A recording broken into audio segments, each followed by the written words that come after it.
Chapter 1, A Royal Summons. Huh? I gone to the library to do a bit of reading. My name is Naofumi Iwatani, and I'm a sophomore in college.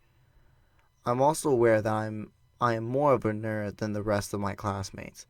Ever since I first became interested in video games and anime and other otaku pastimes, I've gotten green down. I've gotten them I have given them more time than I gave my actual studies. My parents know this about me, and so they have given up on me early on. Instead, they sent my brother to a famous prep school in an effort to secure his future. But the pressure was too high for him, and he got worn out with all the studying and turned into a troubled teen, dyeing his hair, yelling obscenities around the house. For a little while, the whole family was miserable. But then a savior appeared to save the day. Me! When he was always scowling and mouthing off to everyone, but I had an ingenious plan up my sleeve. I suggested that he tried playing a game, a popular one. It was a dating simulator, the kind where you get to go on dates with cute girls. What the hell? Just try it. You don't have to commit to liking it. Why? I said that because I knew the real reason he had turned into such a punk.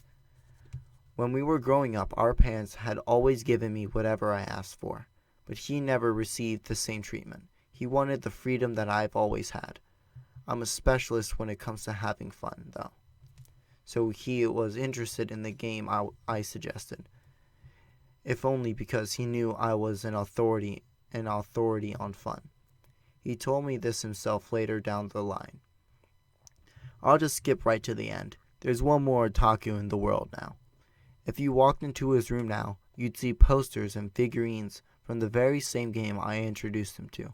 Not only that, but he also rededicated himself to his studies, got into a great school, and is apparently at the top of his class. My parents were so happy about my intervention that they spoiled me even more as a result. So I am currently leading a very free life as a college student. Okay, so that was a bit of a digression. I had gone to the library to do a bit of reading. My parents gave me an allowance of 100,000 yen every month. The naughty games and magazines, light novels, and manga that my friends and I go through eat up that allowance pretty quickly. I have a part-time job that brings in about 50,000 yen a month, which is great. But the various festivals I take part in during the summer and winter months use up all the money as well. My brother is not the sort of person to go out of his way to participate in a festival, but my parents rent out a room for us near the festival grounds to encourage his participation. Well, whatever. They have their own lives to live, so they can't give me all that much money. They try to help cover tuition and rent, so that's plenty. So whenever I need to save money, when I don't have all that much, I go to the used bookstores or the library to read. If I have free time, I like to play games online. But if you really want to be good at them, there's no end to how much time you have to sink into a character. Besides, I consider myself a jack of all trades, and I'm not really the type to invest all my time into one particular thing. That, and even when I do get into a game, I don't really care much about leveling up my character. I just end up obsessing over gathering money in the virtual world. Even as I'm writing these words, I have characters and rare items that I collected up for sale. Thanks to those sales, I somehow managed to secure free time for myself in the real world. Okay then, so there I was at the library when all this craziness started. I was looking over an old bookshelf in the corner that was dedicated to fantasy novels. I think that fantasy has a history at least as long as recorded human history. I mean, if you really think about it, even the Bible is a type of fantasy book. The records of the four holy weapons. This really odd-looking book just fell off the shelf. The title was pretty hard to make out, and I guess whoever had been reading it last hadn't taken the time to put it back securely. Whatever. Figuring it was probably destiny, I brought it back to the table, sat down, and opened it. Flip, flip. It was the kind of book that starts off by telling you about the fancy world itself. To sum it up, it seemed to be about a different world, one with an apocalyptic prophecy to worry about. The prophecy said that many waves of great destruction would wash over the world until nothing was left. Just